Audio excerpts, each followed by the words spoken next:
la dernière partie de la grande table, Caroline Brouet. Avec notre invité Pascal Blanchard, donc bonjour. Bonjour. Historien, chercheur, j'essaie de faire un bonjour aussi vif que le vôtre, je sais pas si j'ai réussi, chercheur au laboratoire communication et politique du CNRS, vous êtes spécialiste du fait colonial et de l'histoire des immigrations.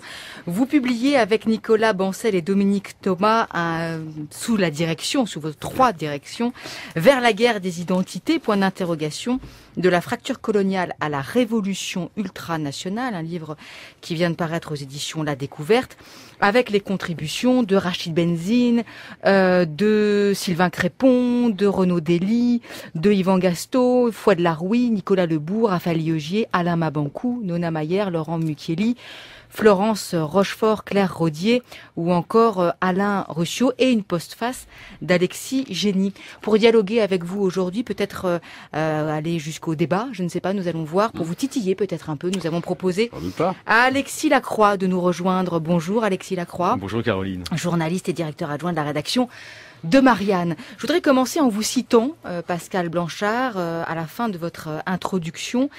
Vous écrivez ceci: nous avons en France et devant nous une opposition entre au moins 2 visions de la France qui transcendent désormais le clivage droite-gauche. Celle d'une France fermée, cloisonnée et claustrophobe, qui s'avance à grands pas vers la guerre des identités et refuse de réfléchir aux mutations récentes de la société, et qui s'enferme dans un déclinisme et une vision de plus en plus réactionnaire de l'histoire de France, et celle d'une France ouverte, diverse, qui cherche à renoncer à un discours monolithique sur son histoire et son identité, de manière à multiplier les repères mutuellement constitutifs d'une autre citoyenneté, sans pour autant être aveugle sur les difficultés du processus d'intégration de cultures diverses. On comprend d'abord où est votre camp, mais j'aimerais vous demander comment on en est arrivé là. Souvent on est arrivé là parce que d'abord on n'a pas voulu voir, on n'a pas su voir, y compris nous, les intellectuels de gauche. C'est-à-dire qu'à un moment, ces questions devenaient prioritaires pour éviter d'en arriver là. C'est-à-dire qu'il y a 20 ans, on aurait pu se poser des questions quand on a vu à un moment que la question de l'islam devenait très problématique en France et avoir des politiques publiques intelligentes sur cette question. Au lendemain des indépendances, on aurait pu se dire, tiens, est-ce que ça va bien se passer que 5 millions de personnes viennent de l'ex-empire colonial, s'installer dans l'ex-puissance coloniale, ils parlent notre langue, mais on les a quand même colonisés pendant 150 ans. Est-ce que toutes ces questions-là n'auraient pas mérité d'être pensées? Et puis, au moment des émeutes dans les quartiers populaires en 2005, on aurait pu se dire, il va peut-être falloir trouver quelque chose, parce que si toute la France brûle, il y a peut-être un problème. Et puis, quand nos outre-mer s'effondrent pendant 50 ans, on aurait peut-être pu se poser la question, nos outre-mer. Eh ben non. On a mis simplement notre sac sur la tête et on s'est dit, tout ça va passer avec le temps. Ouais, mais aujourd'hui, il y a 15 millions de personnes dans ce pays qui ont un grand-père et une grand-mère nés dans cet espace. Les gens n'ont pas la même couleur de peau, n'ont pas la même religion, n'ont pas la même culture à l'origine. Tout ça est problématique. Le vivre ensemble, c'est un très joli slogan, mais ça se passe pas aussi facilement que ça. Faut peut-être le construire. L'intégration, pendant très longtemps, on a cru que c'était à eux de faire un effort. Bah non, l'intégration, ça se fait à 2. C'est un peu comme une histoire d'amour, l'intégration. Faut que les deux aient envie de s'aimer. Faut que les deux fassent des efforts. Faut que les deux apprennent à vivre ensemble. Et puis, il n'y a pas un chef de famille monolithique. On a appris que c'était un peu plus compliqué la vie aujourd'hui. Tout ça avait changé. Et tout le monde s'en est foutu. Ça n'a intéressé personne. Pourquoi? Parce qu'à droite, c'est la vieille mécanique en disant, ils vont quand même pas nous apprendre la vie et faire notre histoire. Et puis à gauche, on n'a jamais osé regarder son histoire compliquée et l'héritage de ce passé colonial. On a pensé qu'il fallait continuer à les assister. Mais c'est plus ça la France. Regardez le débat Benzema, c'est très très révélateur de nos enjeux, mais c'est dans tous les sujets de société, sur les politiques urbaines, sur les politiques d'intégration, sur la représentativité politique. Vous vous rendez compte que ce vieux pays colonial avait plus de députés et de sénateurs dans les années 50 venus des Outre-mer qu'aujourd'hui. Vous vous rendez compte qu'aujourd'hui on est encore en train de parler de problèmes alors qu'on a peut-être inventé la diversité au début du XXe siècle. Vous vous rendez compte qu'aujourd'hui, un jeune gamin de 9 ans peut vous regarder dans les yeux et vous dire « Je suis pas français, madame, mais je suis né en France ». Et les autres vont lui dire « C'est vrai qu'il n'est pas vraiment français ». Un gamin de 8-9 ans prend conscience qu'à cause de la couleur de sa peau ou sa religion, il n'est pas de ce pays. On a fabriqué ça. Et on a fabriqué ça parce que les politiques publiques et les intellectuels, nous compris, on n'a pas compris que cet enjeu-là, il était extrêmement explosif, que il fallait le travailler certainement avec beaucoup de finesse, et que ça allait devenir peut-être le sujet central de la campagne présidentielle de 2017. Le fait que le Front National monte en puissance, on commence un tout petit peu mieux à comprendre que c'est un problème aussi d'ordre politique maintenant, puis il suffit de lire l'affiche du Front National, on est chez nous. Quand on vous écrit, on est chez nous, ça veut dire que les autres, ils sont pas chez eux. Et on est capable de dire ça des Français. Vous n'êtes pas chez vous les gars, va falloir partir un jour. Ce que nous explique très très bien Zemmour. On a l'impression qu'il s'agit simplement pour les Français, les intellectuels et tout le monde, toute la communauté française, de faire mieux passer ce passé colonial de faire repentance davantage? C'est ça que vous proposez? Et est-ce que ça suffirait? La repentance. Non, mais est-ce que la révision de l'histoire, déjà on s'améliore, c'est bien. Vous êtes sur la bonne voie. Vous êtes sur la voie de la sagesse. Il y a une critique de repentance, attention. La repentance, c'est une catastrophe. Et en plus, je suis pas chrétien ni catholique. Il y a une critique de repentance dans son livre. Et plus subtil que ça. Je pense que la repentance, ça c'était une grande invention de Nicolas Sarkozy. D'ailleurs, c'est son discours de Toulon pour lancer sa campagne de 2007. C'est un mot inventé par la droite pour empêcher de penser. D'accord. La revisitation de l'histoire. Bien. Qu'est-ce que ça signifie? En 2 minutes, on a fait un net progrès. Qu'est-ce que ça signifie? Non, mais attendez, il faut vous répondre à la question. Non, mais je veux dire, est-ce que vous pensez que cette exploration-là suffirait déjà à quoi? Elle ouvre déjà une boîte de Pandore qu'on n'a pas ouverte. Je vais le faire simple. Il y a 2 pays au monde qui ont eu un empire colonial et qui a marqué leur histoire, c'est le Japon et la France. Et ces 2 pays-là, à la différence des autres, n'ont même pas un musée d'histoire coloniale. Vous emmenez où vos enfants, vos petits-enfants et vos voisins pour parler en commun de cette histoire? Nulle part. Les Pieds Noirs n'ont pas de musée. Un musée de l'histoire de l'immigration maintenant. Mais c'est pas pareil. Ok, on a un musée des poules, donc on n'a pas besoin de parler des canards. C'est pareil. Ce n'est rien à voir. L'immigration et la colonisation, ce n'est pas la même chose. L'immigration est un choix. La colonisation était imposée à des millions d'hommes et de femmes et d'enfants qui n'avaient rien demandé à l'histoire. Et pourtant, eux, ils sont français aujourd'hui. Mais c'est pas le même récit quand votre grand-père, il était indigène ou vous, quand vous avez vécu, comme moi, une histoire de petit breton toute sa vie. C'est une autre histoire. Et il n'y a aucun endroit pour la raconter en commun. C'est pas une affaire de repentance. C'est une affaire que nous devons regarder notre histoire, toute notre histoire. La Commune, la Révolution française, Vichy. Regardez, vous trouvez tous normal qu'on ait appréhendé ces années de Vichy, le discours de Chirac en 95 pour qu'on puisse tourner la page. Eh ben, l'histoire coloniale, on n'a même pas commencé. Voire même, on a régressé depuis 20 ans. Avec les discours à la Sarko sur l'identité nationale. Qu'est-ce qu'il doit y avoir dans le discours, en quelques mots? Qu'est-ce qu'il doit y avoir dans ce discours? Le discours nécessaire? Oui. Comprendre que cette histoire nous a façonnés au même titre qu'elle a façonné d'autres nations et que nous sommes les enfants de cette histoire. C'est pas grave en soi, quand on est lucide sur la question. C'est dramatique quand on est aveugle sur la question. Qu'est-ce que vous faites avec l'Angleterre, par exemple, qui avait un empire colonial? 2 musées en Angleterre. Et qu'est-ce que vous pensez de la situation de la Grande-Bretagne aujourd'hui, compte tenu de son histoire par rapport à l'immigration? Elle a des émeutes comme nous, des problématiques d'intégration comme nous, sauf que la grande différence en Angleterre, c'est qu'il y avait une femme noire présidente de la Chambre des Lords. Il y a eu un journaliste 20 ans avant nous qui présentait à la BBC, et on peut être noir, avoir 8 ans et se sentir anglais. Et je rappelle que le maire de Londres, il est de quelle origine? Vous voyez, ce qui se passe, c'est la différence. Oui, il y a quand même des problèmes sociaux. Oui, il y a quand même des problèmes dans nos quartiers. Il y a des problèmes identitaires. D'ailleurs, les Anglais ont été certainement beaucoup plus aveugles que nous au moment sur la question de l'islam-intégrisme et du djihadisme à Londres. Mais sur le fond, un enfant de 8-9 ans ne vous regarde pas dans les yeux à Londres en vous disant « Madame, je ne suis pas anglais ». Incroyable, au départ, les Anglais. Ils étaient contre l'intégration, contre l'assimilation dans les colonies. Et aujourd'hui, leur pays, sur cet enjeu-là, fait qu'un Pakistanais musulman peut être maire de Londres. Alors, Alexis Lacroix. J'ai lu avec beaucoup d'intérêt ce livre collectif. Et d'ailleurs, je vais vous dire, il y a une chose sur laquelle on ne peut pas vous donner tort, Pascal. C'est d'abord la sincérité du propos. On l'entend d'ailleurs à votre flamme, là, depuis 5 minutes. Vous êtes enflammé et donc vous êtes absolument sincère. On peut aussi vous donner raison quand vous dites qu'il y a dans la société française aujourd'hui, et notamment dans le spectre politique, des retours du refoulé colonial. Vous êtes un des meilleurs spécialistes d'ailleurs des études postcoloniales. Vous le montrez très bien. Tout ça, c'est vrai. D'ailleurs, notre ami commun, Benjamin Stora, a montré qu'il y avait un sudisme absolument dramatique derrière le Front National. C'est un électorat, en fait, de pieds noirs qui sont vindicatifs à l'égard des Arabes et des musulmans pris dans leur globalité. Mais ce qui va pas, je pense, dans votre livre, c'est 2 choses. C'est l'incrimination. Le constat, au fond, on est assez d'accord. C'est l'incrimination des responsabilités. En gros, je caricature, il y aurait, selon vous, une sorte de continuum idéologique allant de certains intellectuels de la gauche laïque et républicaine, je pense à Elisabeth Badinter ou à Caroline Fourest, mais il y en a d'autres qu'on pourrait citer, jusqu'aux thèses, au fond, néo-républicanistes d'une partie de la droite et d'une partie conséquente du Front National actuel.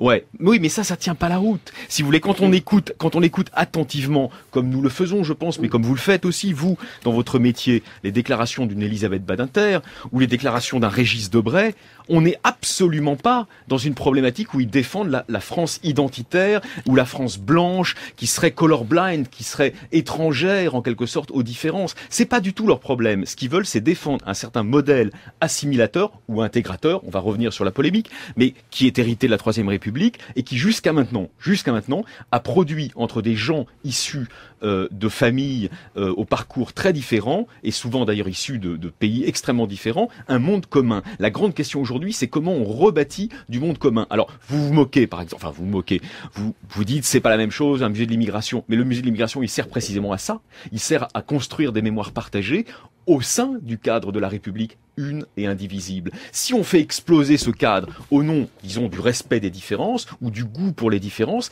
qu'est-ce qu'on va proposer comme récit commun aux enfants qui sont précisément issus de ces familles africaines ou nord-africaines? C'est bien parce que vous avez à la fois la question, la démonstration et à peu près la réponse dans l'énoncé que vous posez. C'est-à-dire que le musée de l'immigration est à la fois à 50%, je vais donner du quantitatif, à 50% la réponse. Parce que, et puis c'est mon ami Benjamin Stora comme vous qui le préside aujourd'hui, et Hélène Aurin fait un travail fantastique, et on y va faire des expositions avec eux en plus. Oui, mais il répond qu'à 50% de l'histoire. Je m'explique. Un Italien, un Espagnol, un Belge, qui arrive dans les années 20-30, rentre dans un processus intégrationniste assez classique. Et la République est merveilleuse et bonne mère pour arriver à faire du tout ensemble. Sauf que, le petit Sénégalais qui arrive, il n'arrive pas simplement en tant que migrant. Alors il y a 50% de son histoire qui est au musée, mais il y a 50% de l'histoire de l'indigène. Elle y est pas au musée. Et là, c'est pas l'histoire des Italiens, des Espagnols, des Belges. D'ailleurs, vous regardez que Benzema, il n'est pas luxembourgeois. Hein. Oui, mais c'est pas parce qu'il est luxembourgeois que ça pose problème. Répondez à toute la question. Attendez, est-ce qu'on va vraiment démocratiser cette République? Au fond, là-dessus, on est tous d'accord. Il faut la démocratiser. Il faut qu'elle soit plus représentative de la diversité de la société française. Ça, c'est un minimum, non? C'est la démocratie. Oui, on est d'accord. Pour les femmes, on est d'accord. Est-ce qu'on va la démocratiser réellement, cette République française que nous aimons tous, en l'ouvrant sans condition à j'ai jamais dit ça. Non, en l'ouvrant sans condition à toutes les différences, au nom d'une laïcité qui serait une laïcité plus cool, positive. D'abord, vous remarquerez que la laïcité positive, c'est pas un terme de chez moi, je parle très peu de la laïcité, qui me paraît être en plus un faux semblant pour aborder les questions de fond. Je ne parle pas de laïcité dans ces questions-là. D'ailleurs, la question religieuse, vous l'avez remarqué, m'intéresse très très peu.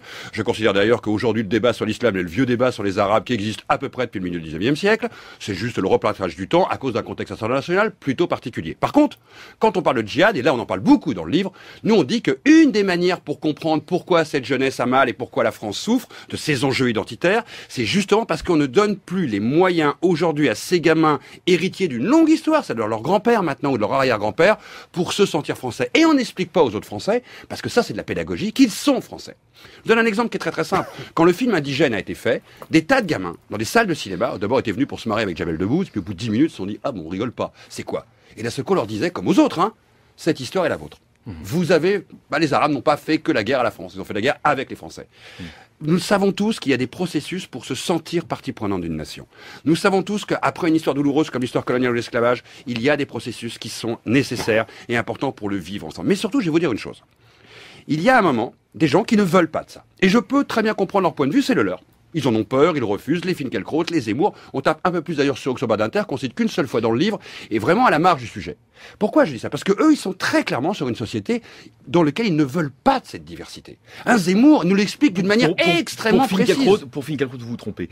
Je sais que je savais bien que vous seriez un grand défenseur de Finkielkraut. D'ailleurs, c'est marrant. C'est pour être équitable. C'est que Éric Zemmour appartient sans doute à la droite identitaire. D'ailleurs, ils sont... Et ex-pied noir.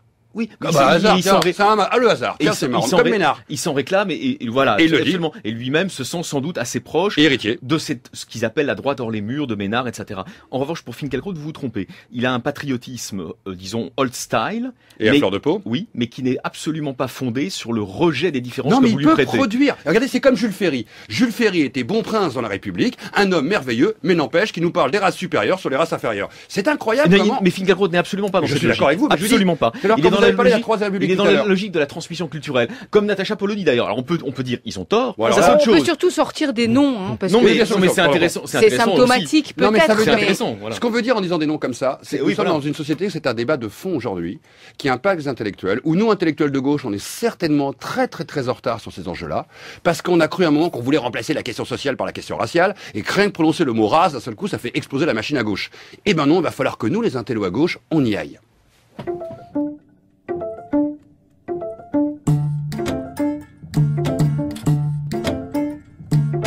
France Culture, la grande table.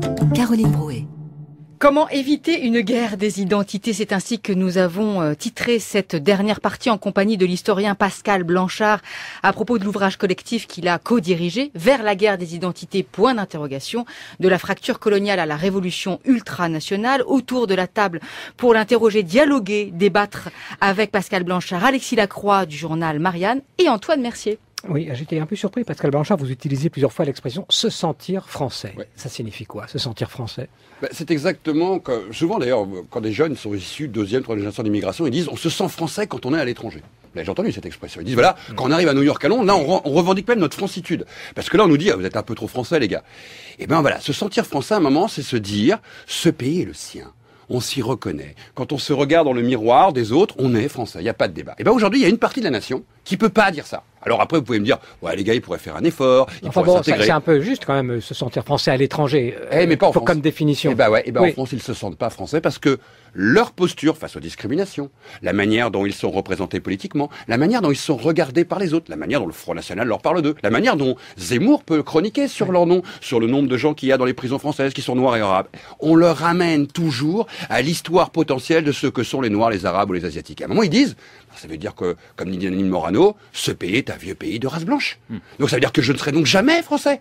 Et donc à un moment, pas se sentir français, qui nous paraît être un concept un peu flou, un peu complexe, et il l'est, individuellement, psychanalytiquement, psychologiquement, pour l'état d'individu, c'est le matin quand on se réveille, c'est quand on arrive au bureau, c'est quand on fait gaffe dans la manière dont on va parler chez sa belle-mère le week-end, dans des familles qui, je vous le rappelle aujourd'hui, sont par définition incroyablement métissées. Et à un moment, on va vous dire, tu viens d'où toi ?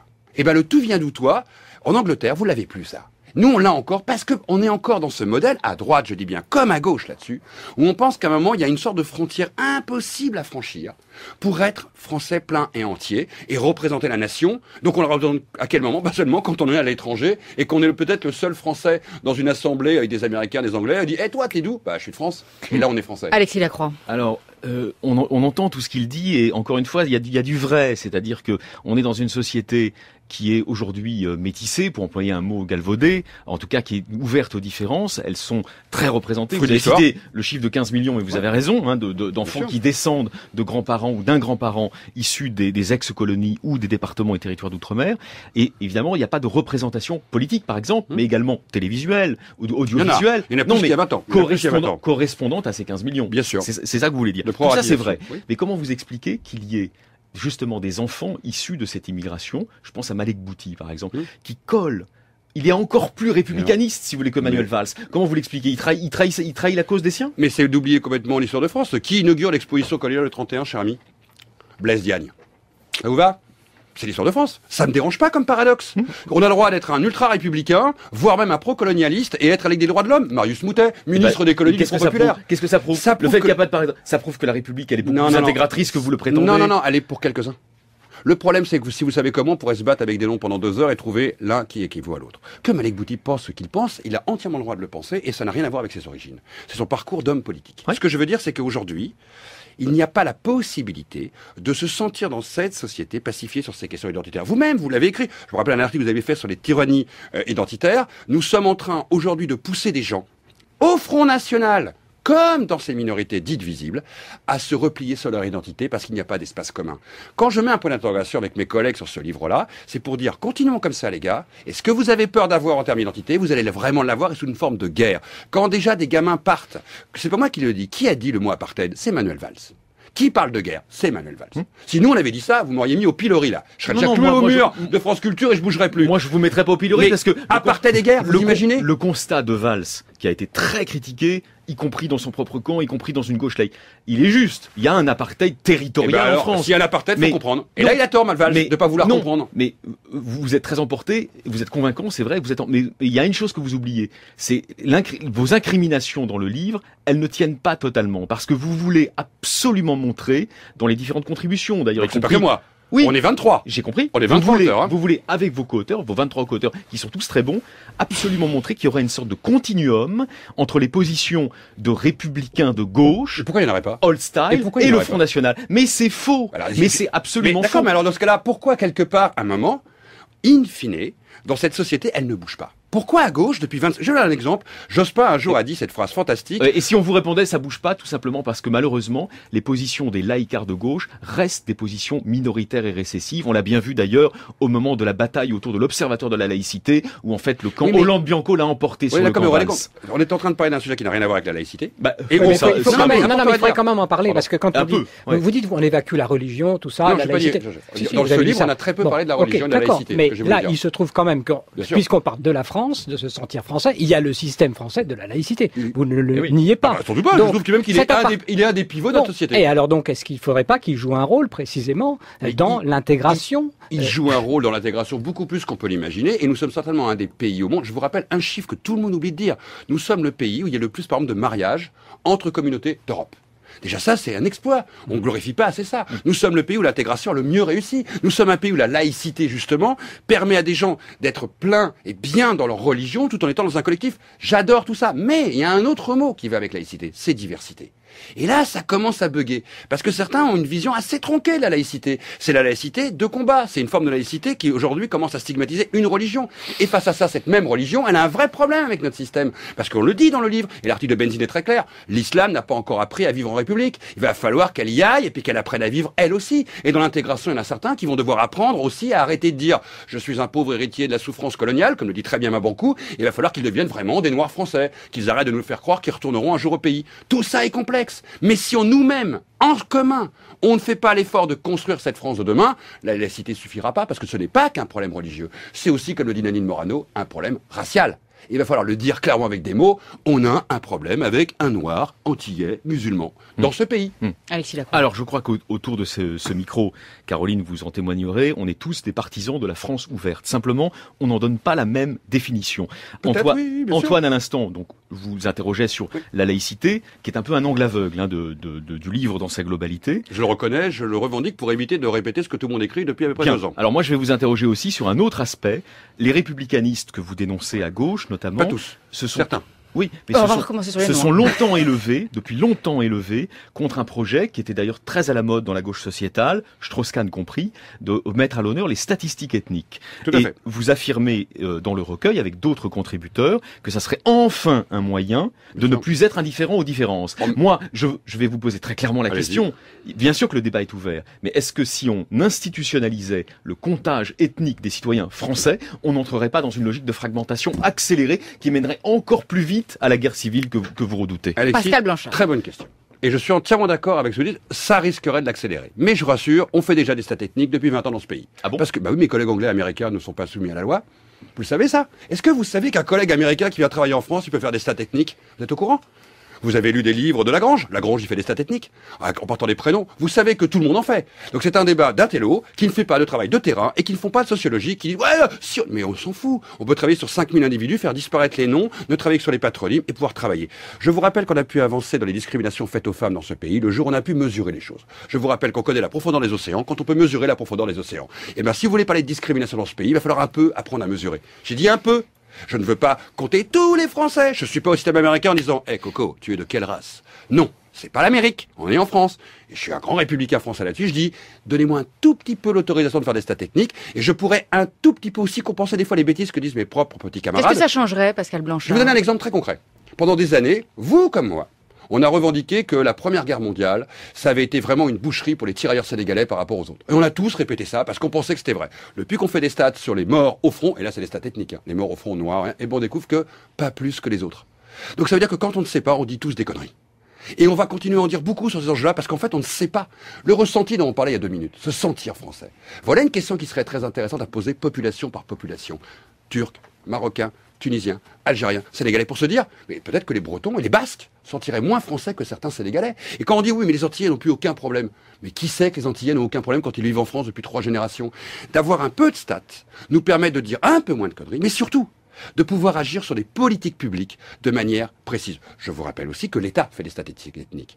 Dans les politiques HLM, dans les politiques urbaines, dans le soi-disant métissage dans nos écoles. Donc tout ça existe, mais en fin de compte, nous en avons une grande peur que tout ça ferait s'effondrer le système républicain français. Alexis?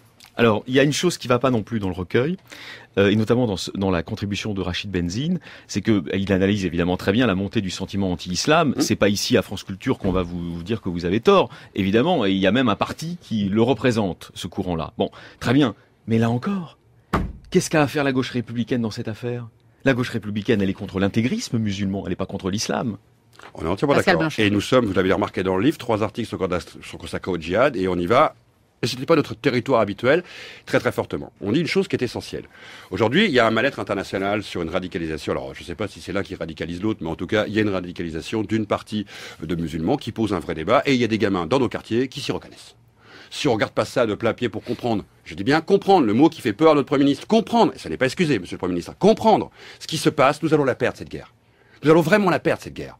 Parce que si on a une, on est très très mal parti. Parce que, je rappelle, Sun Tzu, connais ton ennemi pour arriver justement à d'abord à empêcher que la prochaine génération de 12-13 ans part de la même manière. Et nous avons une problématique face à l'islam, c'est un jour qui nous fait peur, mais c'est historique. Je rappelle que nous avons vécu de longs siècles avec l'islam. Les croisades, c'est pas hier. Un jour, allez vous promener, Charles-Alexis, sur le musée de l'immigration dont vous parliez tout à l'heure. Vous irez sur la face gauche de ce musée. Vous lèverez les yeux avec Benjamin Stora et vous lirez le nom du premier grand colonial français. C'est qui ? Qui est le premier grand colonial français pour vous ? Godefroy de Bouillon, roi de Jérusalem, c'est gravé sur un parvis de la République. Godefroy de Bouillon, roi de Jérusalem. Ce que je veux vous dire, c'est que nous pensons que cette histoire est lointaine et qu'elle est oubliée, mais pas du tout. Nous avons un rapport à l'islam très compliqué. Et l'islam a un rapport à nous très compliqué. Et justement, c'est à nous intellectuels, à nous penseurs, de dénouer cette mécanique-là dans un temps brûlant et archi-brûlant, où des gamins pensent que comme cette République ne veut pas d'eux, un autre destin les attend, là-bas en Syrie. Vous allez nous dire comment dans un instant, mais d'abord une question d'Antoine Mercier. Oui, je sais pas, j'aurais bien aimé qu'on puisse sortir aussi du racialocentrisme. Joli terme. Voilà, joli terme. Vous voulez pas parler du social, vous dites toujours social, racial. Bon, le social, tout ce que vous dites, in fine, ça sert très bien la pensée libérale aujourd'hui, économique et politique. Je ne sais pas si ça sert la pensée libérale et politique, mais je sais une chose qui est fondamentale, on ne peut pas... Il n'y a plus de social. Non, c'est pas vrai. D'abord, vous voyez dans le livre, je ne dis pas qu'on l'avait déjà critiqué là-dessus au moment de la fracture coloniale il y a 10 ans, en disant « Ah, la fracture raciale coloniale aurait remplacé la fracture sociale ». Pas du tout. La superposition des deux est intéressante. Mais par exemple, je vais vous apprendre un poncif que nous avons tous en tête. Quand ça va mal socialement, les gens votent à l'extrême droite. Regardez la Suisse, c'est le pays qui va le mieux d'Europe, et les gens votent à l'extrême droite. D'accord ? Ça n'a rien à voir. Il n'y a pas que la question sociale qui permet d'expliquer les votes d'extrême droite. Il n'y a pas que la question raciale ni la question coloniale, puisqu'en Europe, la montée des extrêmes droites et des nationalismes ne se font pas que dans les pays qui ont des Mais je vous rappelle une coloniales. Très bonne thèse qui vient de sortir en Suisse. La Suisse, un pays colonial sans empire. Ça veut dire qu'on peut avoir une culture coloniale sans avoir une colonie. Parce qu'on a pu être irrigué par les os humains, par la culture coloniale dans l'air, par une croyance de sa supériorité raciale. Parce que ce qu'on est en train de se dire, c'est valable en Hongrie aussi, en partie, en périphérie. Et ça veut dire quoi, ce qu'on est en train de se dire ? C'est qu'aujourd'hui, il faut à la fois comprendre la question sociale, il faut comprendre la question raciale, et quand on regarde le poids de l'histoire, il faut mesurer ce que toute l'histoire nous apporte. Un exemple très simple. Personne ne serait capable de dire ici que la Révolution française ne nous a pas fabriqués. On est d'accord ?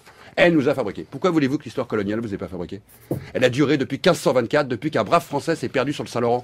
1524, 57 pays dans le monde. Donc il faudrait le reconnaître, mais c'est déjà reconnu dans les histoires. Dans les écoles, dans les manuels d'histoire. Je vous pose une question. Ok, citez-moi 5 personnes. Ah non, mais là vous me posez d'école. Pas poser d'école. C'est un bon examinateur. Oui, on est tous pétrifiés. Quelle question il va nous poser ?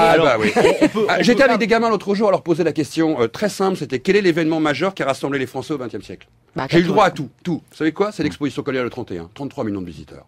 Donc c'est un phénomène colonial qui est le phénomène d'unité nationale le plus prégnant du XXe siècle. Et nous ne le pensons pas comme ça. Parce que nous ne nous pensons pas comme héritiers d'une longue histoire. Et tout ça, elle a de l'affect sur nous. Mais sur nous même des fois de manière inconsciente. Oui. Non, donc, on a à nouveau quitté le social. Pardon, je l'ai quitté, mais Non, mais j'ai dit que les deux étaient importants à dénouer, à comprendre. L'un ne peut pas se comprendre sans l'autre. Et surtout, on ferait une erreur de penser que l'un va remplacer l'autre. Je dis juste une chose, et c'est normal que je tire la couverture au racial, vu qu'il n'est pas traité depuis 50 ans. Prenons les deux. Vous avez une grande force de conviction qui risque de convaincre d'ailleurs beaucoup de nos auditeurs. Ça permet de vendre un peu plus de livres que Zemmour un jour peut-être, mais je rêve, c'est une utopie. Oui, mais ne laissez pas penser tout de même que le problème principal de la société française serait le rejet de l'islam qu'on appelle parfois islamophobie. On est d'accord. Parce qu'il y a aussi un article de Nona Mayer qui est très intéressant, consacré au nouveau visage de l'antisémitisme. Et là, on ne peut pas nier qu'elle souligne très clairement que c'est aujourd'hui, dans les territoires perdus de la République, que fleurit ce néo-antisémitisme. Et elle explique bien que c'est intimement complexe de comprendre le pourquoi. Je vais vous expliquer une histoire qui est très très simple. Dans les années 30, une époque que vous connaissez bien, il y avait plein de partis comme les Francisques, le PPF, d'extrême droite. Et un jour, j'explique à des jeunes historiens, vous savez que 30% de ces militants étaient des Maghrébins. Les gens me regardent, ils me font, il y avait des Maghrébins, monsieur, dans les partis d'extrême droite. Je dis, mais pourquoi voulez-vous qu'il y ait des Maghrébins qui soient pas fachos comme les autres ? Si vous connaissez un peu l'histoire, vous comprendrez qu'à l'époque, tous les Maghrébins sont pas du côté de la gauche, que beaucoup pensent que Maurras, Doriot, Larocque, c'est un avenir peut-être pour la France et pour eux. Et le premier mort le février 34, c'est un Algérien. Incroyable. Et puis Bentami venait d'où ? Et quand vous regardez donc c'est un plaidoyer pour l'histoire, au fond, votre texte. Soyons moins idiots, on comprendra le présent. Bien sûr que c'est un plaidoyer pour l'histoire, parce que nous ne connaissons même pas notre histoire de France. On a fermé la boîte de Pandore coloniale. On a pensé que, comme dirait Sarkozy, vous vous rendez compte, on va rendre intelligents les enfants de ceux qu'on a hier exploités. Donc surtout, repentance si on y touche, n'ouvrons pas cette boîte de Pandore, ne regardons pas se passer. C'est exactement le discours que tenaient les Guy Mollet dans les années 50, et on sait où ça nous a amené, y compris à gauche. Je dis qu'à un moment, avec toutes ces parts d'ombre et je dirais de lumière, parce que c'est aussi ça l'histoire coloniale. La négritude, excusez-moi, si Senghor un jour croise Césaire, c'est parce qu'à Paris, il y a eu l'histoire coloniale, et parce qu'ils ont fait leur classe ici. Toute cette histoire, elle paraît complexe, mais en même temps, c'est une histoire commune. Quand on ne regarde pas son histoire commune, on se prend toujours un mur. Vous dites plaidoyer pour l'histoire, Pascal Blanchard, mais dans votre ouvrage, vous dites aussi qu'il faudrait agir concrètement, c'est le mot que vous utilisez, contre la ségrégation des territoires. Ça voudrait dire quoi ? Aujourd'hui, comme vous le savez, nos territoires, deux territoires notamment, sont gérés par des politiques spécifiques publiques. Il y a les quartiers de la ville, donc c'est la politique de la ville. Bon, déjà c'est marrant, tiens, on a pris le territoire comme des gruyères, on a dit, ah là il faut un ministre spécial. Et puis les outre-mer. Ça vous rappelle pas une époque, ça ? Pensez que des territoires doivent être gérés par des politiques différentes dans une république. Vous ne contesterez pas qu'il devrait être une et indivisible. Donc on devrait avoir tous les mêmes politiques publiques. Un petit exemple pour l'illustrer pour nos auditeurs. Vous savez qu'aux Antilles, on n'enseigne pas l'histoire de l'esclavage comme dans l'Hexagone ? C'est différent. Je croyais que l'école devait être pareille pour tous. Eh ben non. Là-bas, on considère qu'ils ont beaucoup plus besoin d'histoire de l'esclavage que nous. Bah ouais, ils seraient les héritiers. Eh ben tout ça, il va falloir se re-questionner. Parce qu'on fabrique des choses qui sont compliquées. On fabrique des choses qui fabriquent encore de la désunion. Et puis on a une pensée. Je dis pas que c'est la même chose qu'à l'époque coloniale. Je dis que nous continuons à avoir des tropismes qui sont issus de ce passé colonial où, par exemple, on pense que ces populations devraient toujours être assistées, que ces territoires devraient toujours être gérés d'une manière différente, que, par exemple, on n'interrogerait pas le citoyen pour lui pratiquer des politiques publiques pour son bien. Tout ça donne un vieux ressenti d'une époque. La preuve, vous savez, il suffit de regarder les institutions. Pourquoi on a encore ces ministères ?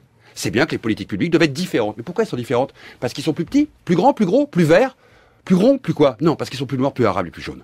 C'est ça le fond du débat. Et là, si à un moment on n'est pas capable, nous, de se questionner sur notre République là-dessus, le mur identitaire, que vous êtes, comme moi, à avoir peur de prendre un jour, parce que ils se replient au final sur quoi quand ils ne sont plus dans l'identité nationale, quand ils ne sont plus dans le collectif, quand ils ne sont plus dans la communauté nationale ? Eh bien, vers une identité ou fictive, dont vous avez très bien parlé dans un article, ou une entité qui croit réelle. Et ils se disent à un moment, voilà mon étendard. Et c'est vers ça qu'on va, du côté du Front National comme chez les autres, si on n'est pas aujourd'hui vigilant. Pascal Blanchard, juste un tout petit mot pour terminer, puisque ce week-end, le week-end dernier, s'est tenu à Béziers, à l'initiative du maire Robert Ménard, un week-end de tables rondes. Parmi ces tables rondes, il y en avait une sur l'immigration, modérée par un journaliste de Valeurs Actuelles qui était partenaire de l'événement. Une table ronde qui réunissait l'ancien député FN Yves Le Gallou, l'éditorialiste du Figaro Yvan Rioufol, l'essayiste Jean-Paul Gourevitch, le blogueur Serge Federbusch, l'écrivain Renaud Camus, théoricien du grand remplacement. Il a été question des mots que vous pouvez utiliser, vous, de guerre civile, d'un côté, de la France comme colonisée, disait Renaud Camus. Alors, comment on fait colonisation inversée. Oui. C'est-à-dire qu'aujourd'hui, ils regardent tout ce qui se passe à l'aune d'une colonisation inversée. Ils sont chez nous, le grand remplacement. Et le grand remplacement suggère à l'électeur le grand retour.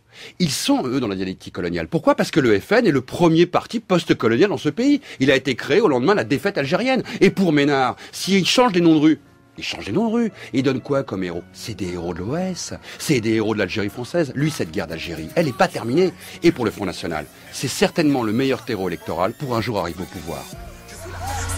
On termine par une illustration de votre livre MZ, comme ça qu'on dit ? Oui, MZ. Noir, c'est noir. Merci beaucoup Pascal Blanchard. Vers la guerre des identités. Point d'interrogation, c'est un livre édité par La Découverte avec donc 22 contributions en plus de la vôtre. Merci à vous Alexis Lacroix d'être venu au micro de La Grande Table à nouveau et jouer cet exercice avec nous. La Grande Table, c'est Raphaël Bourgois, Henri Leblanc, Jeanne Aléos, Clémence Marie et Lucie Aubourg. À la réalisation Philippe Baudouin et à la technique aujourd'hui c'était Clément Daté.